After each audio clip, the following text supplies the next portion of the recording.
Ahora aprenderás a despertar al Dios olvidado que habita en tu interior. No es un Dios externo, no es una promesa futura. Es la conciencia eterna que siempre ha estado en vos, esperando ser recordada. Y la forma correcta de hacerlo no está en una sola doctrina, sino en la unión profunda de todas las enseñanzas espirituales y esotéricas. Los antiguos lo sabían, y dejaron fragmentos de verdad en todos los caminos. Hoy, vamos a unirlos. Los dichos sagrados son los siguientes. Desde tiempos inmemoriales, el ser humano ha caminado al borde de su propia ignorancia, creyéndose un huérfano en un universo indiferente. Sin embargo, la verdadera tragedia de la humanidad no ha sido su pequeñez frente a la vastedad del cosmos, sino la amputación de su herencia sagrada. El velo impuesto sobre sus propios ojos. La gran mentira que ha devorado civilización tras civilización, religión tras religión. El mundo es una ilusión, pero tú eres real, dijo Ramana Maharshi. Y sin embargo, la mayor parte de la humanidad ha vivido atrapada en la farsa, adorando sombras y confundiendo el reflejo con la luz. Todo engaño requiere un escenario. Y el nuestro fue construido con el material más insidioso, la creencia en la separación. Nos dijeron que el Creador está en los cielos y nosotros en la tierra. Que hay dioses y hay hombres. Que el conocimiento es privilegio de unos pocos y la ignorancia, el destino inevitable de las masas. Pero el Corpus Hermeticum proclama: Dios es la totalidad de las cosas. No hay nada que no sea Él. Y nada puede existir fuera de Él. Entonces, ¿cómo pudo el ser humano ser desterrado del Edén, si nunca salió del cuerpo de Dios? ¿Cómo pudo alguna vez estar lejos de lo que siempre ha sido? La gran impostura no fue la caída del hombre, sino la instauración de un relato en el que debía redimirse de una culpa inexistente.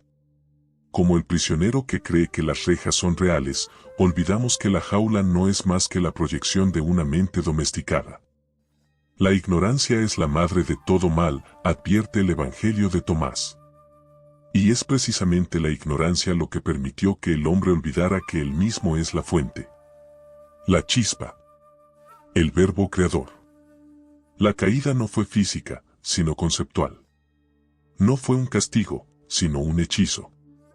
Desde Babilonia hasta el Concilio de Nicea, desde las dinastías faraónicas hasta las modernas estructuras de poder, la historia ha sido el relato de cómo unos pocos comprendieron la naturaleza de la conciencia.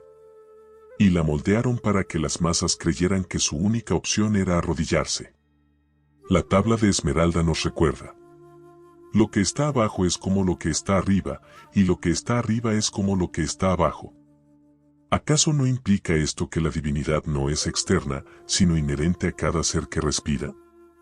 ¿Que el macrocosmos y el microcosmos son reflejos de una misma sustancia? El verdadero engaño, entonces, no ha sido el control visible, sino la mentira más profunda. La de un hombre que cree necesitar permiso para despertar. Un hombre que teme a los dioses, en lugar de recordar que él mismo es su propio arquitecto. Porque si en el Salmo 82 se proclama: vosotros sois dioses, hijos del Altísimo, todos vosotros. ¿Qué fuerza podría impedirnos reclamar lo que siempre nos ha pertenecido? Pero el engaño no ha sido absoluto. Nunca lo fue. Como un código sellado en nuestra memoria ancestral, las tradiciones místicas y esotéricas han conservado, a través de símbolos y susurros, una verdad inmutable. Krishna reveló en el Bhagavad Gita: el hombre se vuelve aquello que piensa constantemente. Y en este principio yace la clave que fue suprimida por las religiones dogmáticas. La llave que abre la prisión. La realidad no es un destino. Es un acto de creación perpetuo. Y si la palabra es la semilla del mundo, ¿qué ocurre cuando el ser humano habla en un lenguaje que no es el suyo? Cuando repite dogmas sin cuestionarlos. Cuando proclama su miseria en lugar de su divinidad. Lo dijo Jesús en el Evangelio de Felipe. Cuando éramos hebreos, éramos huérfanos. Ahora, en la verdad, hemos encontrado nuestra herencia. No es la historia la que nos ha definido. sino las historias que nos hemos contado sobre nosotros mismos. Este libro es una grieta en el muro del engaño. Una invitación a recordar lo que fue enterrado. Un retorno al origen antes de que la verdad fuera tergiversada. No busca convencer, ni imponer, ni seducir con promesas fáciles. No es un dogma, sino un faro. No es un nuevo evangelio, sino la memoria de un olvidado. Y, sobre todo, no es un conocimiento externo al lector, sino el reflejo de algo que ya ardía en su interior, esperando ser recordado. Porque si el engaño ha sido grande, mayor aún será la revelación. ¿Cuánto tiempo ha pasado desde que la humanidad se detuvo a contemplar su propio reflejo, creyéndolo real? ¿En qué momento se convenció de que su imagen distorsionada era lo único que podía ser? Antes de que el engaño tomara forma. Antes de que las palabras se convirtieran en cadenas y la verdad en un privilegio oculto, el ser humano no se sabía inferior a los dioses. Porque no había distinción entre ambos. Tú eres eso, dice el Chandogya Upanishad. Y en esa simple afirmación reposa la totalidad de la conciencia que ha sido arrebatada. El hombre nunca estuvo separado del uno. Nunca necesitó evolucionar hacia lo divino. Nunca tuvo que merecer la iluminación. Su único pecado fue olvidar. El gnosticismo enseñó que, en el principio, la chispa del espíritu estaba en perfecta unión con la totalidad. Como una gota que no se distingue del océano. No existían cielos inalcanzables ni seres superiores que administraran la eternidad. Lo que está arriba es como lo que está abajo, y lo que está abajo es como lo que está arriba, advierte la tabla de Esmeralda. Señalando que no hay distinción real entre el cosmos y el hombre, salvo la que ha sido impuesta por los velos del pensamiento. Y, sin embargo, surgió una sombra. Un engaño sutil que transformó la percepción en cautiverio. El mundo fue narrado de nuevo. Ya no como un campo de creación ilimitada, sino como una prisión de limitaciones. Ya no se le dijo al hombre que su conciencia podía moldear la realidad, sino que debía someterse a una estructura predefinida. Así nació el culto a lo externo. El sometimiento a fuerzas ajenas. La adoración de ídolos y dogmas. Y el reemplazo del yo por un molde diseñado para debilitarlo. Vosotros sois dioses, y todos vosotros hijos del Altísimo, proclamó el Salmo 82, 6. Pero la sentencia siguiente fue la que el mundo decidió recordar. Pero moriréis como hombres. La caída no fue física, sino conceptual. No fue un castigo, sino un programa de domesticación. El hombre no dejó de ser Dios. Pero fue convencido de que no lo era. Y así comenzó la era de los sacerdotes, de los mediadores, de las leyes que decretaban que debía recordarse y que debía ser desterrado. El fuego primigenio de la divinidad interior fue suplantado por el miedo. Y donde antes había certeza, solo quedó fe ciega. La voz del espíritu fue silenciada bajo el peso de escrituras tergiversadas, de dogmas que aseguraban que el camino hacia lo divino solo podía recorrerse mediante la obediencia. Pero en cada rincón de la historia, la verdad se resistió a ser enterrada. En los antiguos misterios eleusinos, en los escritos de Hermes Trismegisto, en los fragmentos gnósticos ocultos en cuevas y ruinas, la misma advertencia resuena una y otra vez. El ser humano no necesita salvación, solo despertar. El reino está dentro de vosotros, y fuera de vosotros, proclamó Jesús en el Evangelio de Tomás. ¿Cómo podría alguien buscar a Dios en templos de piedra? Si la eternidad ya habitaba en su interior. ¿Por qué arrodillarse ante efigies? Cuando la esencia divina se encuentra en cada latido, en cada pensamiento, en cada palabra. El engaño más grande no fue hacer que el hombre creyera en dioses externos, sino convencerlo de que su propio poder era una blasfemia. Porque si el hombre recordara su verdadera naturaleza, no habría cadenas capaces de retenerlo. No habría autoridad suficientemente grande para imponerse sobre una conciencia despierta. No habría miedo, porque el miedo solo existe en quien se percibe incompleto. Y sin embargo, la jaula no es real. Nunca lo fue. Como en el mito de Platón, el prisionero que contempla las sombras en la caverna puede elegir darse la vuelta y mirar la fuente de la luz. Puede elegir abandonar la ilusión de que el mundo es solo aquello que ha aprendido a percibir.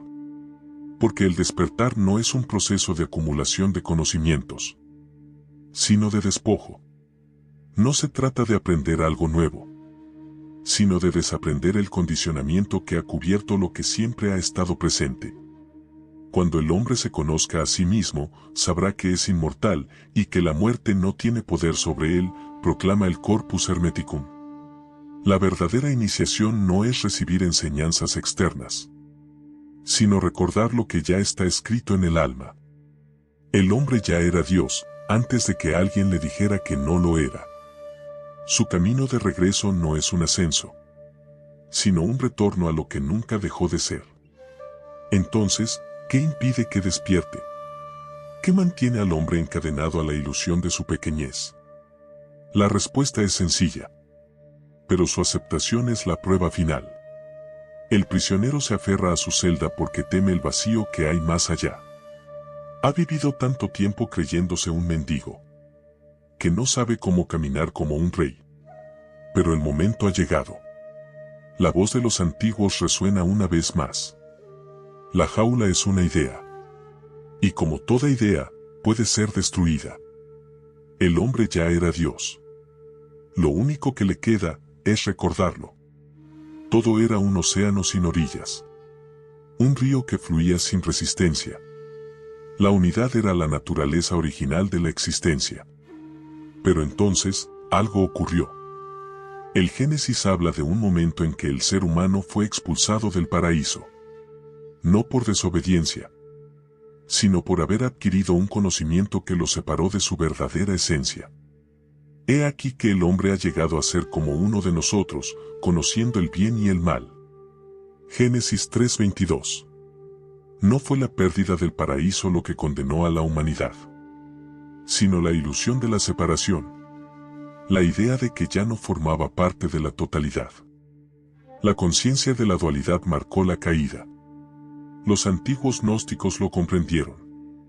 El mayor engaño no fue la desobediencia, sino la creencia en un Dios externo, en un creador distinto del propio ser. En los evangelios de Nag Hammadi encontramos un eco de esta verdad. Cuando os conozcáis a vosotros mismos, entonces seréis conocidos. Y sabréis que sois hijos del Padre viviente. Pero si no os conocéis a vosotros mismos, entonces estáis en pobreza, y sois pobreza. Evangelio de Tomás. El pecado original no fue la transgresión de una norma, sino el olvido de la identidad divina. Como un espejo roto, la conciencia fragmentada de la humanidad comenzó a reflejar múltiples imágenes incompletas. El yo nació en el momento en que la totalidad fue sustituida por la identidad personal. El ser, antes inmutable y eterno, se vio confinado en una máscara temporal. Fue así como la mente humana comenzó a percibir un mundo de contrastes. Luz y sombra, espíritu y materia, tiempo y eternidad. Pero todo esto no eran más que sombras proyectadas en la caverna de Platón. Ilusiones nacidas del velo de la percepción. El hermetismo antiguo comprendió esta verdad y la plasmó con claridad. Todas las cosas son una sola cosa, y la separación entre ellas es solo una ilusión del pensamiento. Pero el pensamiento se volvió un amo tirano, y la humanidad comenzó a creer en las fronteras que ella misma había trazado. De la unidad surgió la multiplicidad. De la armonía nació la contradicción. Y así, la conciencia descendió a la prisión de la materia, convencida de que su destino era vivir en el exilio. En el Corpus Hermeticum, el divino Poimandres revela un misterio profundo. Descendí y vi una gran confusión. Escuché una voz que clamaba desde el abismo. Yo soy el fuego que arde en todo, pero nadie me reconoce. La chispa divina nunca desapareció. Pero el hombre dejó de verla, sumido en la ilusión de que había algo fuera de sí mismo que debía buscar. Así comenzaron las religiones. Los cultos a los dioses ajenos. Los sacrificios. Los templos de piedra. La separación se convirtió en dogma. Y el hombre pasó de ser creador a ser siervo. Sin embargo, las tradiciones más antiguas susurraban un secreto a los iniciados. La caída no fue un descenso real, sino un sueño profundo. En la Cábala se habla del concepto de Tzitzum, la contracción de la divinidad para dar lugar al mundo. Dios no se alejó de su creación, sino que se ocultó dentro de ella. El vacío no es ausencia de lo sagrado, sino su disfraz. Lo que llamamos mundo no es más que la manifestación velada de la divinidad. Un juego de espejos donde el uno parece haberse perdido. El taoísmo también comprendió esta verdad en su esencia más pura. El Tao que puede ser nombrado no es el Tao eterno. Sin nombre es el principio del cielo y la tierra. Con nombre es la madre de todas las cosas. Tao Te Ching. En otras palabras, la verdad se encuentra en el silencio anterior a la división. En el momento en que algo recibe un nombre, se separa del todo y comienza su exilio. Los chamanes mesoamericanos sabían que la realidad es un sueño, y que el verdadero despertar consiste en recordar que todo es una emanación de la conciencia. Carlos Castañeda, en su aprendizaje con Don Juan, describe este proceso como detener el mundo. Al detener el mundo, se disuelve la estructura mental que nos hace creer que somos entidades separadas. Y lo que queda es la percepción directa de la unidad. El verdadero pecado original, entonces, no es una falta moral, sino una fisura en la percepción. Cuando la conciencia dejó de verse a sí misma como parte del todo, y comenzó a percibirse como algo aislado, nació el miedo. El miedo a la muerte. El miedo a la soledad. El miedo a la incertidumbre. Pero todos estos temores no son más que reflejos de la gran mentira. La idea de que algo puede estar separado de su fuente. Si el pecado original fue la separación, la redención no es otra cosa que el regreso a la unidad. No a través de la adoración de un Dios externo, ni mediante la sumisión a reglas impuestas, sino a través de la disolución del yo en el océano de la conciencia. No es un camino de aprendizaje, sino de desaprendizaje. No se trata de acumular sabiduría, sino de desprenderse de todo lo que ha sido impuesto sobre la mente. El Buda lo comprendió al alcanzar la iluminación. No descubrió algo nuevo, sino que vio con claridad a través de la ilusión de la individualidad. El yo es un espejismo, como la luna reflejada en el agua. Parece real, pero no tiene sustancia. En esa comprensión se derrumba la estructura de la separación. El ego es solo una idea, una ficción sostenida por siglos de creencias erróneas. El hombre no cayó del paraíso porque desobedeció. Cayó porque creyó que había caído. Se vio a sí mismo como algo distinto del todo. Y con ese solo pensamiento, se alejó de lo que siempre había sido. La única manera de regresar es recordar. Recordar que nunca hubo una caída, solo un sueño. Entonces, si todo ha sido una ilusión, ¿qué sucede cuando el hombre despierta? ¿Qué queda cuando la separación se disuelve? ¿Y solo permanece el uno? El final del viaje no es una nueva verdad, sino la revelación de que siempre ha estado aquí. La pregunta que surge no es cómo recuperar la divinidad perdida, sino, ¿está la humanidad preparada para abandonar el sueño? El Salmo 82, 6 y el conocimiento prohibido. Hubo un tiempo en que las palabras no eran meros sonidos, sino llaves. Un tiempo en el que aquellos que conocían los verdaderos nombres de las cosas podían gobernarlas, modelarlas, transmutarlas. En la antigüedad, el lenguaje no servía para describir la realidad, sino para crearla. No era casualidad que los primeros hombres temieran el conocimiento oculto, pues sabían que poseerlo era desafiar a los dioses. Y, sin embargo, Dentro de las Escrituras. En un fragmento leído y olvidado incontables veces, se oculta una revelación sepultada por el tiempo. Yo dije, vosotros sois dioses. Y todos vosotros sois hijos del Altísimo. Salmo 82, 6. Esa frase, tan sencilla y al mismo tiempo insondable, contiene una sentencia que, si se comprendiera, derribaría los cimientos de la historia. No es una metáfora. No es un consuelo dirigido a los creyentes. Es una afirmación absoluta. Los hombres son dioses. No porque deban ascender hasta ese estado, sino porque ya lo son. Pero esta verdad fue ocultada, negada, transformada en un eco lejano, que apenas resuena en el subconsciente de la humanidad.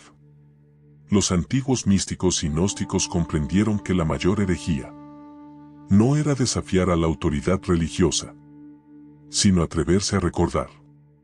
Porque recordar significaba comprender que la distancia entre el hombre y la divinidad era una ilusión impuesta, una barrera construida con dogmas y con miedo. En el Evangelio de Tomás, una voz ancestral susurra: si sacas lo que hay dentro de ti, eso que saques te salvará. Pero si no sacas lo que hay dentro de ti, eso que no saques te destruirá. Aquí yace el secreto. El conocimiento no se impone desde el exterior, sino que se desentierra desde dentro. Lo prohibido no es lo que se oculta en textos olvidados, sino lo que yace dormido en el corazón de cada ser humano. El Corpus Hermeticum refuerza esta idea, cuando Hermes Trismegisto declara: el hombre es un dios mortal, y los dioses son hombres inmortales. No hay diferencia esencial entre ambas naturalezas, solo grados de despertar. Pero aquellos que comprendieron esto fueron perseguidos. Sus escritos fueron quemados, y su sabiduría reemplazada por la sumisión. Porque si la humanidad supiera que la divinidad le pertenece por derecho, ¿qué poder tendría sobre ella cualquier estructura de dominio? El cristianismo primitivo, antes de ser domesticado por concilios e imperios, conservaba aún la llama de este conocimiento. Jesús mismo repitió el Salmo cuando fue acusado de blasfemia: ¿no está escrito en vuestra ley, yo dije, sois dioses? Juan 10:34. Pero su mensaje no era sobre adoración ni sobre creencia ciega, sino sobre recordar la naturaleza esencial de cada ser humano.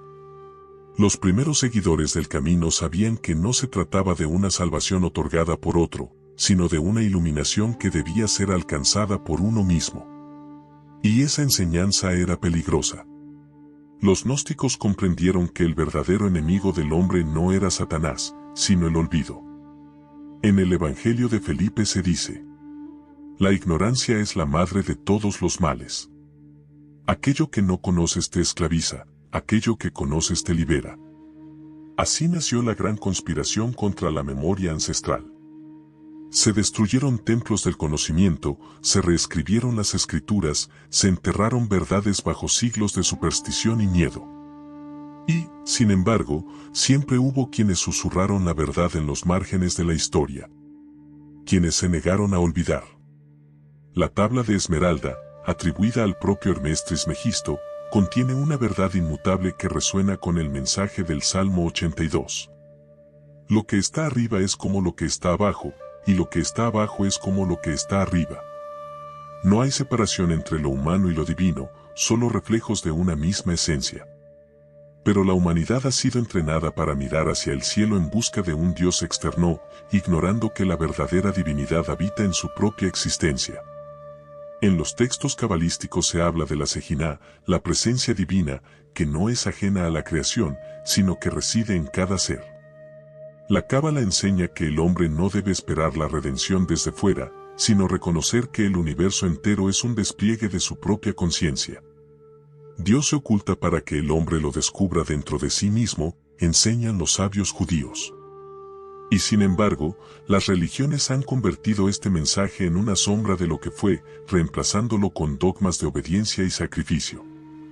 El hinduismo, en su aspecto más profundo, sostiene la misma verdad. En los Upanishads se encuentra una sentencia que resuena con el Salmo 82. Tat Tvamasi, tú eres eso. El alma individual no es más que una expresión del Brahman, la totalidad del ser. Pero para comprenderlo, el hombre debe desprenderse de la ilusión de su pequeñez. Debe abandonar la prisión de los sentidos y del pensamiento condicionado.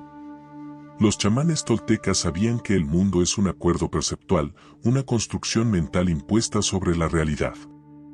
Carlos Castañeda, en sus relatos de aprendizaje con Don Juan, describe cómo los videntes precolombinos podían alterar la estructura de la existencia cuando dejaban de percibirse a sí mismos como seres limitados. El truco está en darse cuenta de que nunca hemos dejado de ser infinitos, enseñaba el viejo brujo. Pero este conocimiento ha sido ridiculizado, minimizado, disfrazado de superstición, para que la humanidad nunca recuerde su poder. Entonces, si todo indica que el hombre es Dios, ¿por qué persiste la esclavitud de la mente? Porque aquellos que controlan la historia comprendieron que un Dios que ignora su divinidad es más fácil de dominar que un simple mortal. Se creó la idea del pecado original, la culpa eterna, la necesidad de un intermediario entre el hombre y la divinidad. Se instauraron estructuras donde solo unos pocos podían interpretar lo sagrado, mientras el resto debía conformarse con la fe ciega. Pero la verdad no puede ser destruida, solo olvidada. Y en cada época surgen aquellos que comienzan a recordar. En los márgenes de los textos sagrados. En los manuscritos olvidados. En las enseñanzas de los herejes y los sabios prohibidos. La misma idea resurge una y otra vez. El Salmo 82, 6 no es un simple versículo, es un testimonio de lo que la humanidad ha sido obligada a olvidar. Y la pregunta que queda suspendida en el aire es inevitable. Si el hombre ya es Dios, ¿qué lo separa de su propio trono? ¿Y quién se beneficia de que nunca lo reclame? La palabra no es solo un medio para comunicarse. Es el principio mismo de la realidad. Desde las civilizaciones más antiguas, se sabía que el verbo no describía el mundo, lo creaba. En Egipto, el dios Tot modelaba la existencia a través de su voz, declarando cada elemento desde las aguas primordiales del Nan. En la India, los Vedas hablaban del Ubeka, el lenguaje primordial que los sabios oían en los rincones del universo y traducían en mantras sagrados. En la Cábala, el alfabeto hebreo no es una sucesión de símbolos, sino estructuras vibracionales con las que se construyó el universo. Dios dijo, sea la luz, y la luz fue, dice el Génesis. Pero lo que no se dice es que esta capacidad de convocar la luz no le pertenece solo a un Dios externo, sino que habita en el centro mismo de la conciencia humana. La tabla de Esmeralda lo declara con claridad, lo que está abajo es como lo que está arriba, y lo que está arriba es como lo que está abajo. Si el universo fue pronunciado a la existencia, entonces cada pensamiento verbalizado es una chispa de esa misma fuerza creadora. Por eso, en muchas tradiciones místicas se enseña que los nombres tienen poder. Decir una verdad desde el corazón no es un acto poético, sino un movimiento capaz de alterar el tejido mismo de la realidad. Los antiguos sabían que la palabra no es solo sonido, sino intención manifestada. Existían dos caminos, uno de luz y otro de tinieblas, y la lengua era el instrumento de ambos. Así lo revela un manuscrito de la comunidad del Mar Muerto: quien domina la palabra, domina el mundo. Pero el hombre moderno ha sido condicionado a hablar sin conciencia, como quien lanza piedras al abismo sin saber lo que puede despertar. Se le ha enseñado que sus palabras no tienen poder, que son apenas expresiones sin consecuencia. Sin embargo, los experimentos de Masaru Emoto sobre la cristalización del agua demostraron lo contrario. Cuando el agua es expuesta a palabras de amor, sus cristales se organizan en formas armónicas. Ante el odio, se distorsionan caóticamente. Y si el agua, que constituye gran parte del cuerpo humano, puede ser alterada por la palabra, ¿qué ocurre con la mente? ¿Con las emociones? ¿Con el mundo? El Kybalión, uno de los pilares del hermetismo, lo afirma: el todo es mente. Si la realidad es mental, entonces la palabra, como puente entre pensamiento y manifestación, es el instrumento más poderoso del ser humano. Pero no basta con hablar. La clave está en la vibración, en la intención, en la resonancia que emiten los sonidos pronunciados con conciencia. Los mantras védicos no son simples oraciones, son fórmulas que sintonizan la conciencia con la estructura misma del cosmos.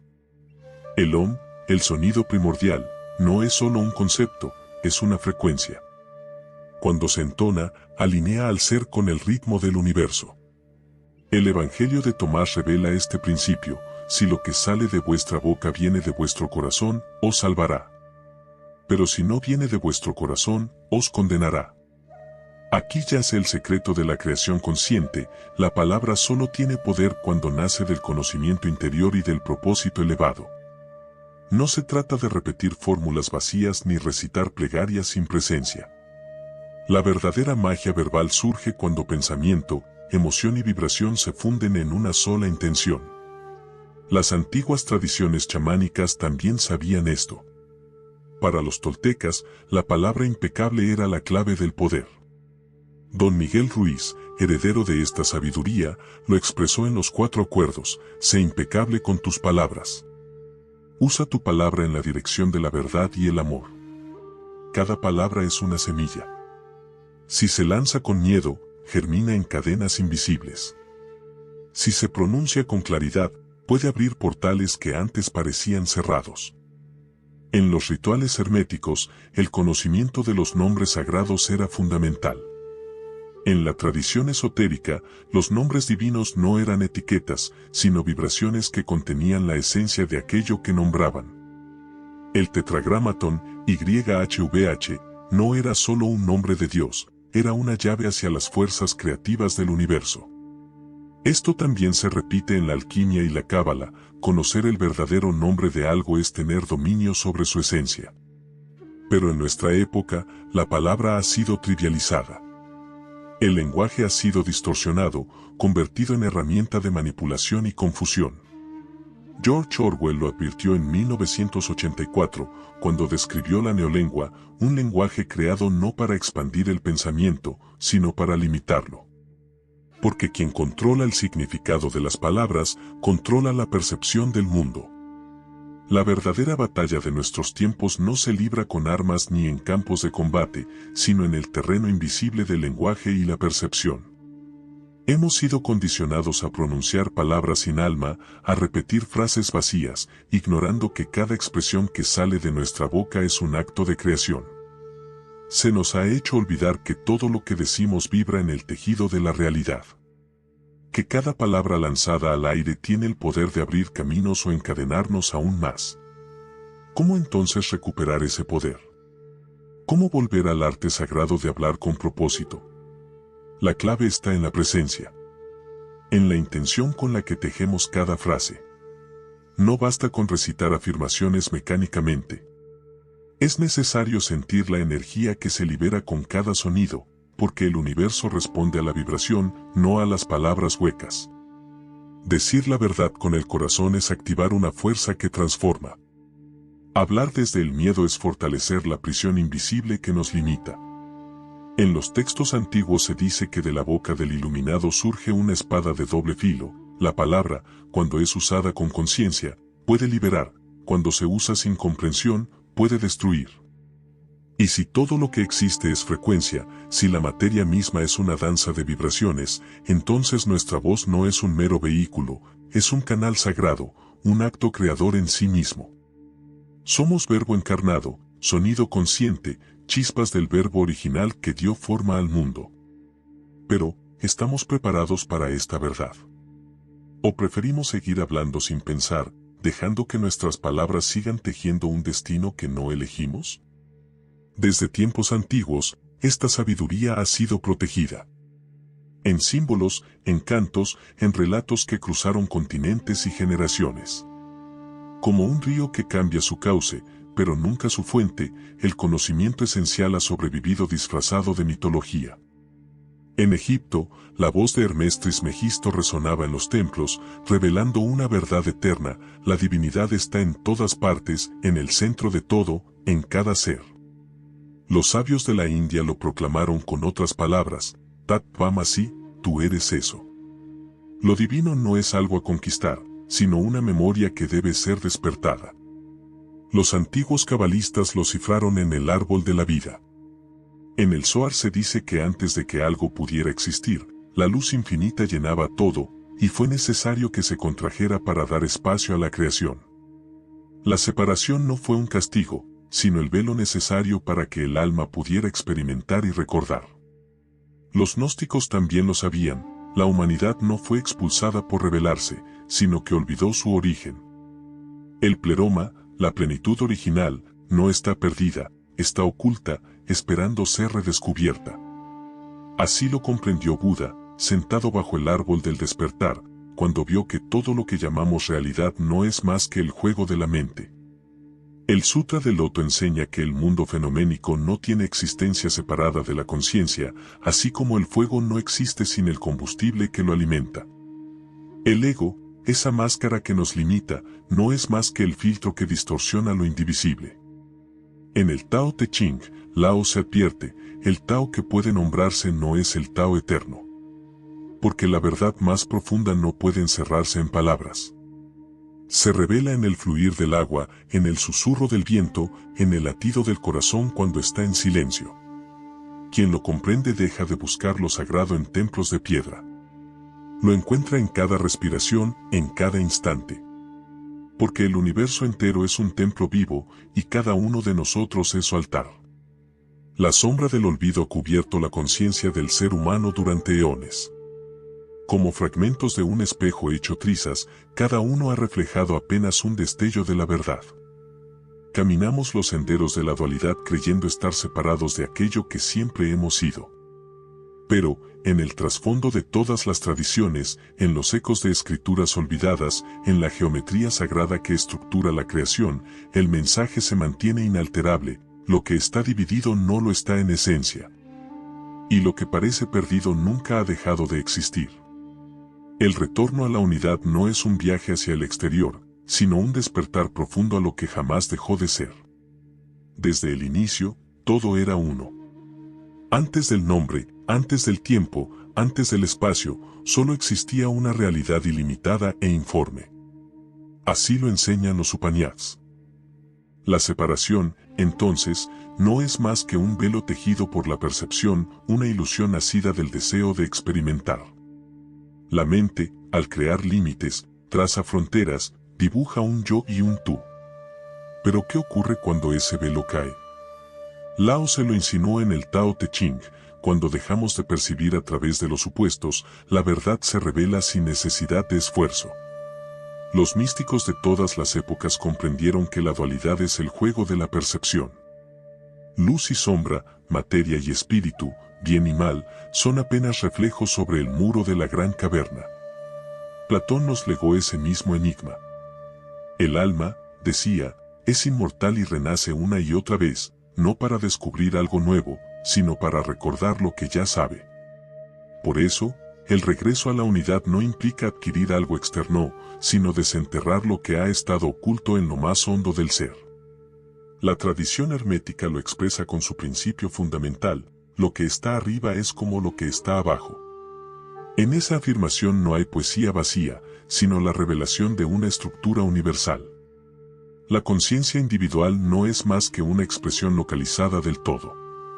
Y cuando se reconoce esa conexión, el mundo entero se transforma. Pero hay una condición: la humildad.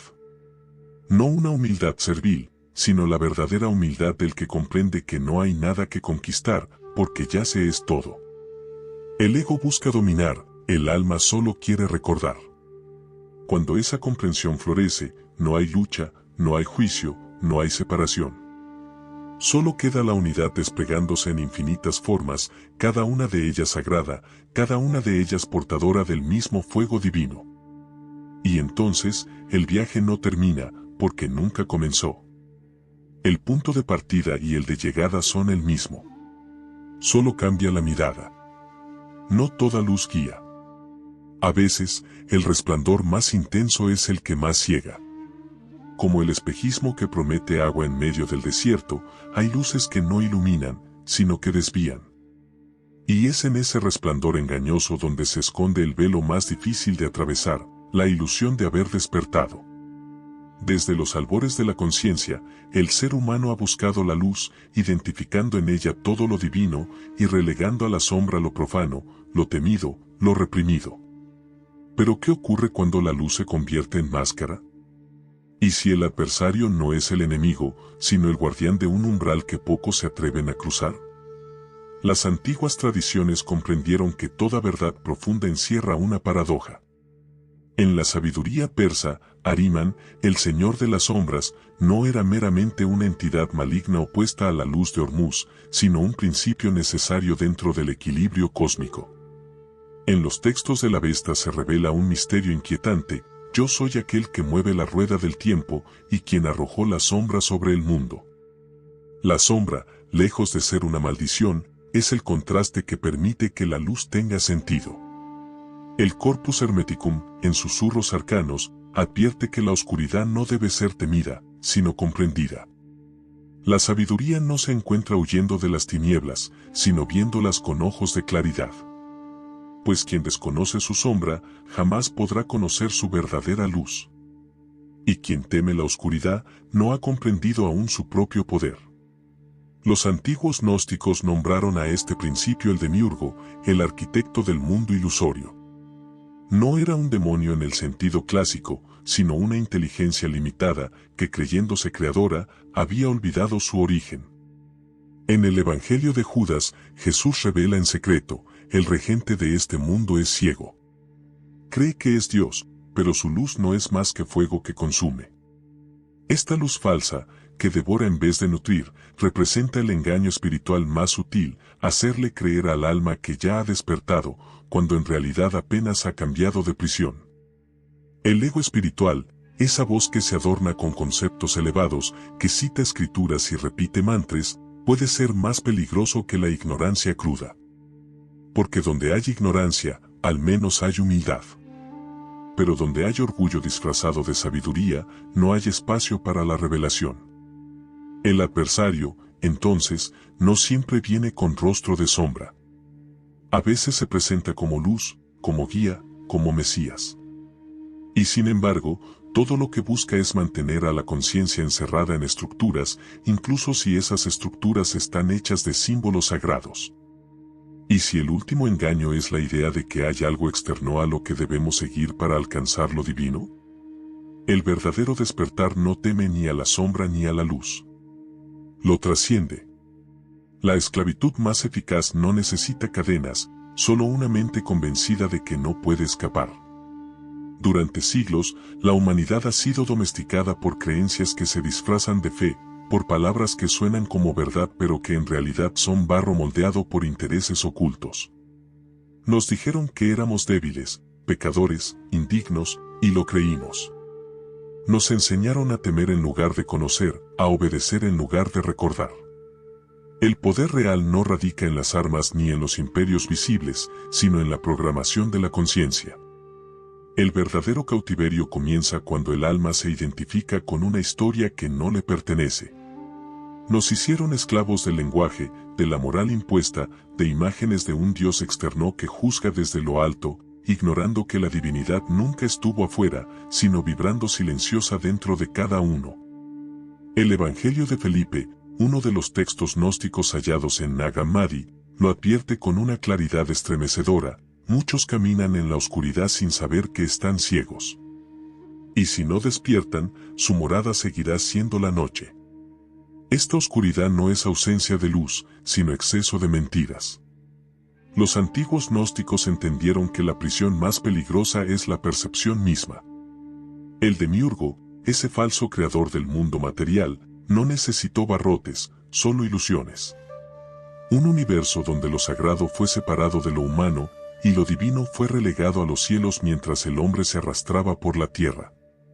El apócrifo de Juan revela que los arcontes, entidades de control, encerraron la chispa divina en cuerpos limitados y ofrecieron a la humanidad un Dios falso, uno que exigía sumisión, sacrificios y miedo. Así, el alma dejó de buscar su origen y comenzó a temer su libertad. Las religiones, en su forma más manipulada, se transformaron en herramientas de control más que en caminos de liberación. Se instruyó al hombre a ver el conocimiento como una amenaza, a cerrar su mente a toda duda y a tomar la ignorancia como virtud. Pero Krishna ya lo había dicho en el Bhagavad Gita, el alma es su propio amigo y su propio enemigo. ¿Qué puede ser más poderoso que una mente que no se atreve a pensar por sí misma? El adoctrinamiento espiritual no se logra con violencia, sino con la repetición. Generación tras generación, se ha sembrado el miedo al despertar. Aquel que cuestiona, es condenado. Aquel que recuerda, es llamado hereje. Y así, se nos enseñó a rendir culto al sistema que nos mantiene dormidos. La pregunta que resuena en este punto no es si estamos oprimidos, sino, ¿quién se beneficia de nuestro olvido? La esclavitud más insidiosa no es la que se impone con grilletes visibles, sino aquella que arraiga en el pensamiento. Y pocas ideas han sido tan corrosivas para el alma humana como la creencia de que somos intrínsecamente indignos. Desde el mito del Edén hasta la doctrina del pecado original, se nos ha hecho creer que nacemos en deuda, que venimos al mundo manchados, separados de lo divino por una culpa que nadie puede recordar. Pero los textos más antiguos susurran otra historia. La tabla de Esmeralda, atribuida a Hermes Trismegisto, no habla de condena, sino de unidad. El ser humano es imagen del universo, y dentro de él habitan todas las claves de la creación. No somos ajenos a la divinidad. Somos su expresión. Por eso, las corrientes esotéricas han sostenido durante siglos que el mayor peligro para quienes ostentan el poder no es la rebelión armada, sino el despertar espiritual. En el Zohar se dice que cuando el hombre conoce su verdadero nombre, las sombras pierden su fuerza y su luz brilla sin restricciones. ¿No es esa acaso la razón por la que tanto conocimiento ha sido sistemáticamente suprimido? ¿Por qué tantas escuelas místicas fueron perseguidas, sus libros quemados, sus enseñanzas distorsionadas?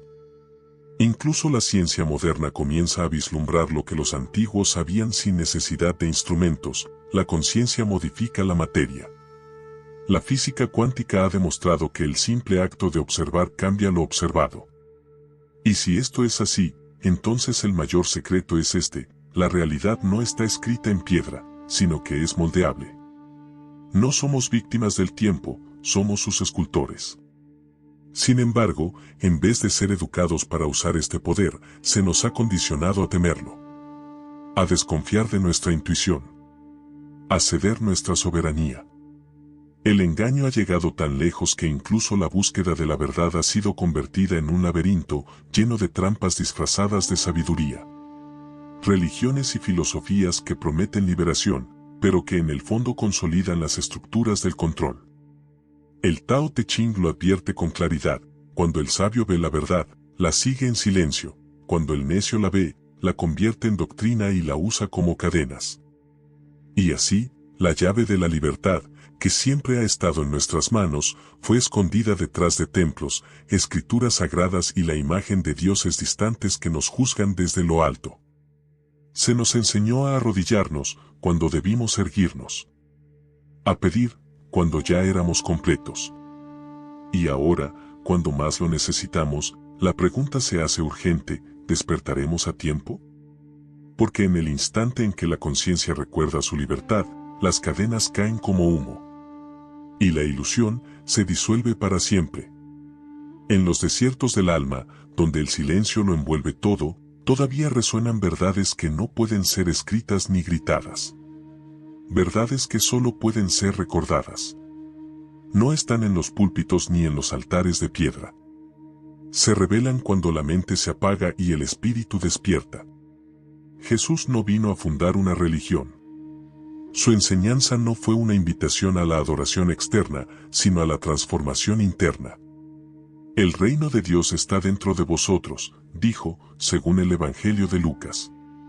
Y esa frase, tan breve como poderosa, es el eco de una verdad ancestral que ha sido repetida por todos los grandes maestros que caminaron esta tierra. Los primeros seguidores del camino, mucho antes de los concilios y las instituciones, comprendían que la divinidad no era algo a lo que se accede por obediencia, sino por despertar. En el Evangelio de Tomás se guarda un mensaje que fue cuidadosamente ignorado por la tradición oficial: si sacas lo que está dentro de ti, eso que saques te salvará. Si no lo haces, eso que no saques te destruirá. Esa chispa divina no necesita intermediarios, ni rituales vacíos. Solo necesita ser encendida. Krishna, en el Bhagavad Gita, enseñó lo mismo: el sabio no busca la verdad en lo externo, porque sabe que todo el universo está reflejado en su interior. Oriente y Occidente. Los místicos de todas las épocas han apuntado hacia la misma dirección: el cielo no es un lugar, es un estado de conciencia. Y aquellos que han sostenido esa antorcha, los que enseñaron que la divinidad habita en el corazón de cada ser humano, han sido perseguidos, no por sus palabras, sino por el poder que sus palabras despiertan. En el Corpus Hermeticum, Hermes enseña que el cosmos es mental. Todo lo físico es proyección de una inteligencia superior. Como el hombre imagina en su corazón, así es su destino. La historia, entonces, es la imagen proyectada del sueño colectivo de la humanidad. Lo que se imagina con suficiente fuerza y claridad, se manifiesta. Pero ¿cómo volver a esa conciencia divina cuando todo parece estar diseñado para alejarnos de ella? El Evangelio de Judas, ocultado durante siglos, revela que Jesús enseñaba en secreto a quienes podían comprender. Les hablaba de un reino inefable, más allá de los eones inferiores, más allá del mundo material. Lo mismo hizo el Buda bajo el árbol de Bodhi: no construyó templos, sino que mostró un sendero hacia la liberación. En el Dhammapada dejó este consejo eterno: no creas nada solo porque lo dicen las escrituras. Examina por ti mismo, y cuando encuentres la verdad en tu interior, síguela. El mayor engaño no ha sido la oscuridad, sino habernos hecho creer que lo divino está fuera, que es algo separado de nosotros. Y ese olvido, no el pecado, ha sido la verdadera caída. En la tabla de esmeralda atribuida a Hermes Trismegisto se revela un principio eterno: lo que está arriba es como lo que está abajo, y lo que está dentro es como lo que está fuera. Esta sentencia no es una metáfora poética, sino una afirmación profunda: el cosmos entero es reflejo de la conciencia, y el ser humano es un microcosmos del todo. Jesús hablaba en parábolas no porque su mensaje fuera enigmático, sino porque sabía que la verdad no puede imponerse, debe ser descubierta. En el Evangelio de Mateo, dice a sus discípulos: a vosotros os es dado conocer los misterios del reino de los cielos, pero a ellos no. La revelación exige preparación interior. A lo largo de los siglos, la humanidad ha confundido veneración con comprensión. Ha levantado templos en honor a los profetas, pero ha olvidado mirar hacia donde ellos apuntaban. En el Tao Te Ching, Lao se advierte: cuando el sabio señala la luna, el necio se queda mirando el dedo. Así ha sido la historia: idolatría del mensajero, olvido del mensaje. ¿Por qué se ha distorsionado el mensaje de la iluminación? Porque un ser despierto no necesita guías, sacerdotes ni estructuras. Y un ser libre no puede ser gobernado. Los grandes maestros no vinieron a fundar religiones, sino a servir de espejo. Su sabiduría aún arde, no en escrituras externas, sino en la chispa interior que todo ser humano lleva dentro.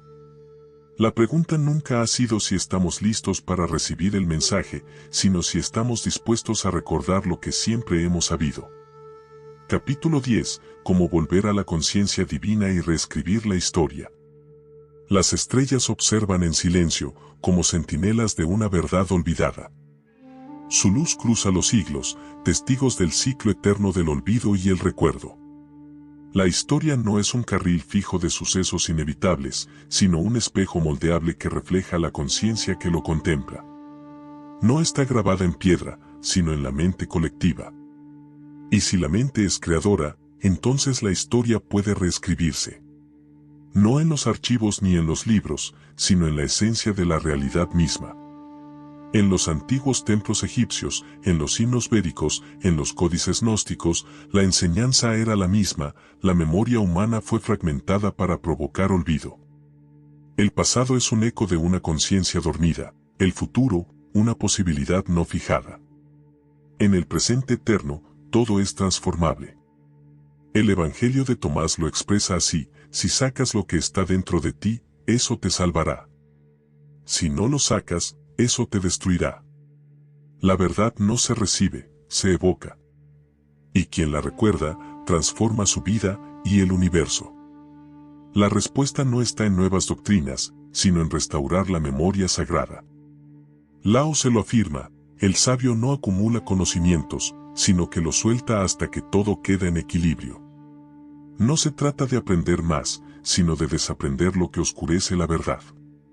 La separación nunca fue real. Fue una narrativa, una hipnosis. En el libro de Enoc, los vigilantes no compartieron conocimiento para liberar, sino para dominar. Fragmentar la verdad fue una estrategia para mantener al ser humano dormido. Pero el velo solo se mantiene mientras haya quien lo sostenga. En el instante en que un solo ser recuerda que la realidad es maleable, la historia entera comienza a temblar. Y ese despertar es irreversible. Buda lo dijo: la ilusión es como un sueño. Al despertar, comprendes que nunca fue real. La conciencia divina no es una meta futura, sino una presencia aquí y ahora. Habita en el intervalo entre pensamientos, en el silencio que observa. La tabla de Esmeralda lo resume: lo que está abajo es como lo que está arriba. No hay separación. Todo es reflejo. Pero no basta con comprenderlo, hay que vivirlo. Y vivirlo implica romper con el miedo, con la resignación, con la idea de que el destino ya está escrito. Los mayas hablaban del nahual, el aspecto invisible del ser, capaz de mover realidades con intención pura. En el Popol Vuh se advierte: eres el reflejo de lo que piensas. Si olvidas lo que eres, te conviertes en sombra. La historia colectiva ha sido escrita por quienes entendieron cómo manipular la percepción. Pero cada individuo tiene el poder de elegir una nueva línea temporal. No se trata de alterar el pasado, sino de resignificarlo. Los misterios de Eleusis guiaban a los iniciados por una muerte simbólica del ego, para renacer con una conciencia expandida. Y se decía: quien ha visto la verdad, no puede volver a cerrar los ojos. Ese es el acto de reescribir la historia, transformar la percepción hasta que la ilusión se derrumbe. Cuando uno deja de creer en su pequeñez, el universo responde con una nueva vibración. Jesús dijo: si tuvierais fe como un grano de mostaza, diríais a esta montaña: muévete, y se moverá.